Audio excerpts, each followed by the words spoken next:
Hello friends, ఇవాళ complete episode ఇప్పుడు వీడియోలో చూస్తారు. వీడియోలోకి వెళ్ళిపోతే జానకి రామలక్ష్మితో ఏడుస్తూ ఇలా అంటూ ఉంటుంది. ఆద్య నీకోసం ఎంత బాధపడింది, నీకోసం చాలా ఆలోచించింది. నిన్ను మీ కోచ్ సార్కి ఇచ్చి పెళ్లి చేయాలని, నన్ను చాలా ఇష్టపడుతున్నాడని ఎంతో బాధపడింది.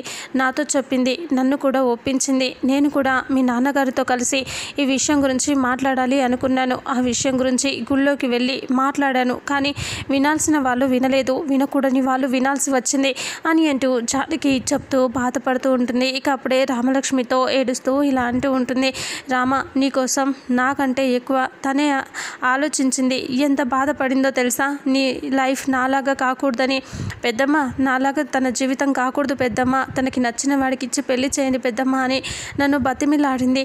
ఆ విషయం గురించి నేను బాధపడుతున్నాను. అంతలో ఆర్తికి ఇలా జరిగింది అని జానకి ఏడుస్తూ ఉంటుంది. అప్పుడే రామలక్ష్మి కోపంగా ఇలా అంటూ ఉంటుంది. అమ్మ, వాడి గురించి నువ్వు మాట్లాడొద్దమ్మా, వద్దు, అతని గురించి వదిలేసి నా ప్రేమ గురించి అస్సలు మాట్లాడొద్దు అని అంటూ రామలక్ష్మి చెప్పేసరికి జానకి, ఏంటి రామా, ఎందుకు అలా మాట్లాడుతున్నావు రామా, చెప్పు రామా అని అంటూ అడుగుతుంది. అలా అడిగేసరికి ఇక అప్పుడే రామలక్ష్మి ఇలా అంటూ ఉంటుంది. వదిలేమని చెప్పాను కదమ్మా, వద్దు, అతని గురించి ఆ ప్రేమ గురించి అసలు మాట్లాడొద్దు అంటే చెప్పు రామా, ఏం జరిగిందో నిజం చెప్పు అని అంటూ జానకి సీరియస్గా అడగగానే రామలక్ష్మి ఇలా అంటుంది. అది అని అంటూ ఉంటే చెప్తావా లేదా అని అంటే, అతను నన్ను ప్రేమించాడు అని నేను మోసపోయానమ్మా. అతను నన్ను ప్రేమించలేదు. అతను ఒక మంచోడే కాదమ్మా, అసలు నన్ను లేదమ్మా. అతనికి నా మీద ఎంతో ప్రేమ ఉందని నేను అనుకున్నాను, కానీ అతనికి ప్రేమ లేదమ్మా. నా మీద ప్రేమ లేనే లేదు, జస్ట్ నా మీద వ్యామోహం మాత్రమే, అంతే తప్ప ప్రేమ లేదు అని అంటే, ఏం జరిగింది రామా, ఎందుకు ఇలా మాట్లాడుతున్నావు? నిన్నటిదాకా అతని కోసం ఆలోచించి తిన్నడు కూడా తినకుండా ఉన్నావు, ఇప్పుడేంటి ఇలా మాట్లాడుతున్నావంటే, ఇంకా అసలు ఏం జరిగిందంటే అని అంటూ ఇక మత్తుమంది ఇచ్చినట్టుగా ఇంకా అక్కడ తీసుకెళ్ళి పడుకోబెట్టి తన పైన ఉండటం, రఘురాం వచ్చి వాళ్ళని కొట్టడం, అదంతా చెప్తూ ఇంకా అప్పుడు జానకి కూడా ఏడుస్తూ ఉంటుంది. ఇలా జరిగిందమ్మా. సార్ ఎంతో మంచివాడు అనుకున్నాను, కానీ నా కోసం ఎంతో చేస్తాడు, ఎంతో ఆలోచిస్తాడు అనుకున్నా, కానీ అతను అలాంటి వాడు కాదమ్మా, మంచివాడు కానే కాదమ్మా అని అంటూ ఏడుస్తూ ఉంటే ఇక అప్పుడే జానకి రామలక్ష్మిని పట్టుకొని ఏడుస్తూ బాధపడుతూ ఉంటుంది. ఇక పోనీలేమ్మా, నీ జీవితంలో నుంచి ఒక గండం పోయింది అనుకుందాం అని అంటూ జానకి అంటుంది. ఇక ఆ తర్వాత శ్రీను ఇంటి దగ్గర ఆద్య గది దగ్గరికి వెళ్తూ ఉంటాడు. చారు శ్రీను వెనకాలే వెళ్తూ ఉంటుంది. శ్రీను గది దగ్గరికి వెళ్ళిపోయి గదిలోకి వెళ్ళి అలా ఆద్య ఫొటోస్, గోడ మీద ఉన్న ఆద్య ఫొటోస్ అన్నీ చూస్తూ ఉంటాడు. ఫొటోస్ అన్నిట్లోనూ ఆద్య నవ్వుతూ ఎంతో ఆనందంగా కనిపిస్తూ ఉంటే ఒక్కొక్క ఫోటోని ఇలా ముట్టుకొని చూసి బాధపడుతూ ఉంటాడు. చారు బయట నుంచి చూస్తూ ఉంటుంది. ఇక అప్పుడే ఆద్య దగ్గర శ్రీను ఇచ్చిన గిఫ్ట్ ఉంటుంది కదా, ఆ గిఫ్ట్ని తీసుకొని చూస్తాడు, లాకెట్ని. ఇక అది చూస్తే అందులో ఆద్య ఫోటో ఉంటుంది, శ్రీను ఫోటో ఉంటుంది కదా, అది లాకెట్ పట్టుకొని చూస్తూ ఏడుస్తూ ఆ రోజు జరిగిన దాన్ని గుర్తు తెచ్చుకుంటూ ఉంటే, ఆ రోజు లాకెట్ అక్కడ నీకు నచ్చితే ఇది తీసుకో, లేకపోతే లేదు అని అక్కడ వేసిపోతే ఆద్య వచ్చి ఆ లాకెట్ తీసుకొని లోపలికి వెళ్ళిపోతుంది కదా. ఇంకా ఆ విషయాన్ని గుర్తు తెచ్చుకొని శ్రీను, ఆద్య నువ్వు ఈ లాకెట్ తీసుకున్నావా అని అంటూ బాధపడుతూ అలా ఏడుస్తూ చూస్తూ ఉంటాడు. ఇక అప్పుడు చారు బయట నుంచి చూసి ఇలా అనుకుంటూ ఉంటుంది. ఏడుస్తున్నావా బావా, అది హాస్పిటల్లో చావు బతుకుల్లో ఉంటే నువ్వు మాత్రం దానికోసమే ఆలోచిస్తూ దానికోసం ఏడుస్తూ ఉన్నావా అని అంటూ సీరియస్గా చూస్తూ ఉంటుంది. ఇంకా ఎన్ని రోజుల్లే, అది చచ్చేదాకా, అది చస్తుంది, నువ్వు నాతో ఉంటావు, హ్యాపీగా ఉంటాం బావా అని చారు అనుకుంటూ ఉంటుంది. దాని జ్ఞాపకాలు చూస్తూ బాధపడుతున్నావా, బాధపడు, ఇంకా ఎన్ని రోజుల్లే అని అంటూ చారు అక్కడ నుంచి వెళ్ళిపోతూ ఉంటుంది. బయట సుందరమ్మ హాల్లో రఘురామ్తో ఫోన్లో మాట్లాడుతూ ఉంటుంది. నాకు ఆర్తికి ఇలా అయినందుకు చాలా బాధగా ఉంది రఘు, డాక్టర్లు ఏమంటున్నారు అని అడిగితే, డాక్టర్లు ఇప్పుడు ఏమీ చెప్పలేము అంటున్నారమ్మా అని అంటూ రఘురామ్ అంటాడు. అయ్యో, అసలే తల్లి లేని పిల్ల, దానికేంటిరా ఇలాంటి పరిస్థితి వచ్చింది, అసలు ఏం జరుగుతుందో అని నాకు భయంగా ఉంది రఘు, నేను వెంటనే ఆర్తిని చూడాలి, ఏ హాస్పిటల్లో ఉంది అని అంటూ అడుగుతూ ఉండగానే అప్పుడే చారు అక్కడికి వచ్చి అలా నిలబడి వింటూ ఉంటుంది. అప్పుడు సుందరమ్మ అడిగిన ప్రశ్నకి రఘురామ్ చెప్తాడు, వసుంధర హాస్పిటల్ అని అంటే, వసుంధర హాస్పిటలా, అదెక్కడుంది అని అంటూ, నేను శ్రీను తీసుకొని వస్తానులే అంటే, సరే అమ్మా అని రఘురామ్ ఫోన్ పెట్టేస్తాడు. ఇక అప్పుడే చారు వసుంధర హాస్పిటల్ అని వినేసరికి ఒక్కసారిగా టెన్షన్ పడుతూ ఉంటుంది. అంతలో శ్రీను వస్తూ ఉంటాడు. సుందరమ్మ, శ్రీను ఇలా రాసినయ్యా అని అంటే, ఏంటి నానమ్మ అని అంటే, ఇక్కడ వసుంధర హాస్పిటల్లో ఆద్య ఉందంట కదా, మనం అక్కడికి వెళ్దాం, నేను ఆద్యను చూడాలి అని అంటే, సరే పద అని అంటూ శ్రీను సుందరమ్మని తీసుకొని అక్కడి నుంచి వెళ్ళిపోతాడు.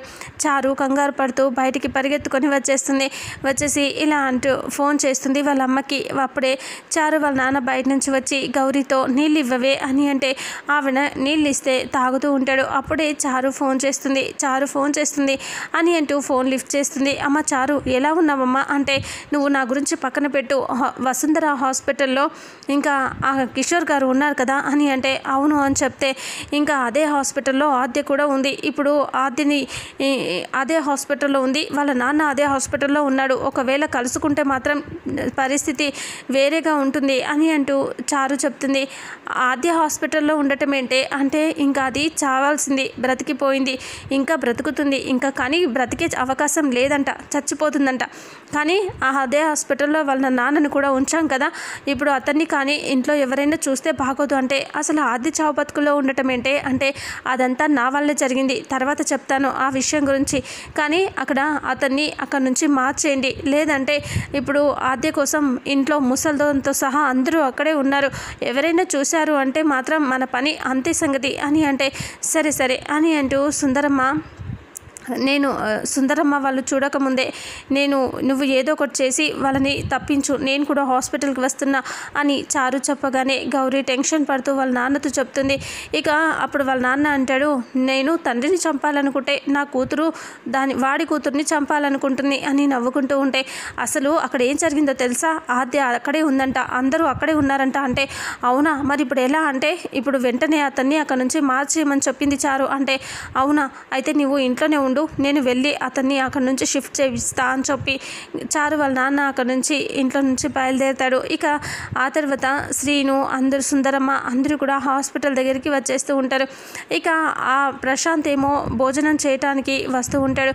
వాళ్ళ అమ్మ ప్రమీల పిలుస్తూ ఉంటుంది, ప్రశాంత్ రారా, నీకోసం చికెను మటను అన్నీ చేశాను, తిను అని అంటూ చెప్తూ ఉంటుంది. ఇక అంతలో వాళ్ళ నాన్న పక్కన వచ్చి కూర్చొని కోపంగా, మేపవే, వీడిని పందిని మేపినట్టు మేపు, వీడు ఊరు మీద పడి పశువులాగా ప్రవర్తిస్తాడు అని అంటూ తిడితే, నేనేం చేశాను అని అంటూ ప్రశాంత్ అంటే, అసలు నువ్వేం చేశావని ఎలా మాట్లాడగలుగుతున్నావురా, నువ్వు ఎంత పెద్ద తప్పు చేసావో నీకు అర్థమవుతుందా, ఎంత నీచమైన పని చేసావో నీకు తెలుస్తుందా అని అంటూ తిడుతూ ఉంటే, ఇంకా అబ్బా అయ్యిందేదో అయిపోయింది, ఇప్పుడు వాడి మీద ఎందుకు పడతారండి అని ప్రమీల అంటే, వాడి మీద పడతారని అలా అంటావేంటే, అసలు వీడు చేసింది మామూలు తప్ప, రఘురామ్ గారి కూతుర్ని పాడు చేయబోయాడు, కాబోయే పిల్లాన్ని పాడు చేయబోయాడు వీడు, ఒకవేళ ఈరోజు అదే పరిస్థితి కానీ అయ్యుండుంటే, వీడి గురించి బయట పడుంటే ఏమయ్యేదో తెలుసా నీకు, నింద వాడి మీద వేసుకున్నాడు కాబట్టి సరిపోయింది, కానీ వాడి మీద నింద కాకుండా అసలు ప్రశాంతే ఇలా చేశాడని బయట పడుంటే ఏమయ్యేదో తెలుసా, ఈ పాటికి ఊళ్ళో వాళ్ళంతా మనల్ని తరిమి కొట్టేవాళ్ళు, రఘురామ్ గారు నా కూతుర్ని ఇలా చేస్తావా అని చంపేసేవాడు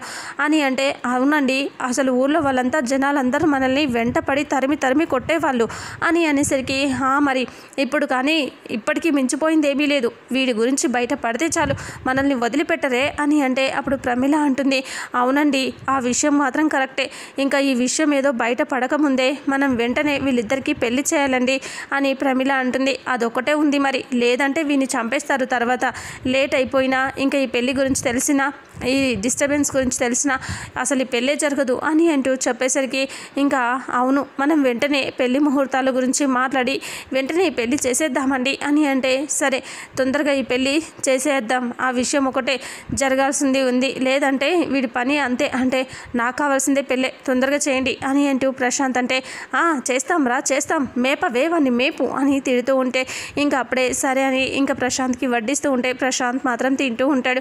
ఇక అప్పుడే శౌర్య గదిలో కూర్చుని బాధపడుతూ ఉంటాడు. ఇక అప్పుడే శౌర్య బాధపడుతూ అలా కూర్చొని రామలక్ష్మి ఫోటోని చూస్తూ ఉంటే, ఒక్కసారిగా రామలక్ష్మి డోర్ ఓపెన్ చేసుకొని లోపలికి వచ్చేస్తుంది. లోపలికి వచ్చేసరికి ఇక అప్పుడు శౌర్య రామలక్ష్మి ఫోటో చూస్తూ ఉంటాడు కదా, ఫోన్ని పక్కన పడేస్తాడు బెడ్ మీద. ఇక అప్పుడే రామలక్ష్మి కోపంగా చూస్తూ ఉంటే శౌర్య అలా మొహం పక్కకు తిప్పుకొని చూస్తూ ఉంటాడు. ఇక అంతలో రామలక్ష్మి, ఏంటి సార్, ఏం చేశారో మీకు అర్థమవుతుందా సార్ అని అంటూ అడుగుతుంది. అప్పుడే శౌర్య ఏమీ మాట్లాడకుండా అలా అటువైపు తిరిగి నించో ఉంటే ఇంకా అప్పుడు రామలక్ష్మి, చెప్పండి సార్, మీరేం చేశారు, ఎందుకు ఇలా చేశారు, నాకు అర్థం కావట్లేదు. అసలు మీరు ఆడపిల్లల పట్ల ఎంతో గౌరవంగా ఉండే మిమ్మల్ని చూసి కదా సార్ నేను మిమ్మల్ని ఇష్టపడ్డాను. మీరు ఆడపిల్లల దగ్గర ఇంత చిన్న తప్పు కూడా చేయలేదు. అంతెందుకు సార్, నేను మీ రూమ్కి ప్రతిసారి వచ్చాను. ప్రతిసారి ఎన్నిసార్లు వచ్చినా సరే ఒక్కసారి కూడా మీ దగ్గర నాకు తప్పు కనిపించలేదు, చిన్న మిస్టేక్ కూడా కనిపించలేదు. అలాంటిది మీరు ఇంత పెద్ద తప్పు ఎలా చేయబోయారు సార్? అసలు నాకు నమ్మకంగా అనిపించట్లేదు.